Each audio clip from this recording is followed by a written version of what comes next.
And Martin Romualdez is, Martin, you're the worst Speaker of the House that this country has ever had. Yung pinaka-responsible para dyan sa ganyang ratings ay yung mga tao mismo. Si Bongbong Marcos, si Martin Romualdez, no? Napakaliwanag nung sinasabi ng taong bayan, Martin, Bongbong. Kitang-kita na kasi naman 52% no self-rated poverty. At saka yung pagnanakaw na harapan.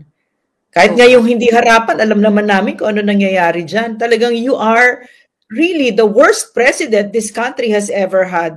And Martin Romualdez is, Martin, you're the worst Speaker of the House that this country has ever had. This is the worst team ever.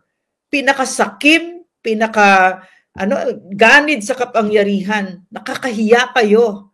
Tapos ngayon, sigurado tayo mandaraya itong mga ito sa elections. Pero ngayon, no, there's really so much na pwede mong matutunan dito sa survey na ito.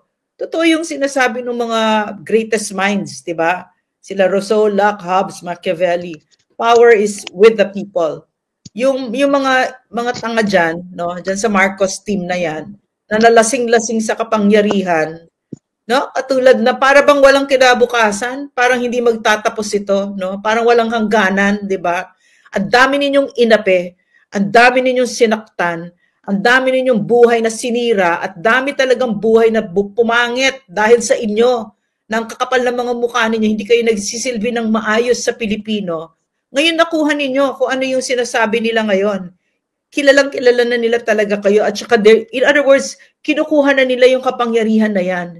No, they're getting it back. Kinukuha na ng Pilipino kasi sa Pilipino nang galing yan, sobra silang nalasing kasi kitang-kita natin, no? Lahat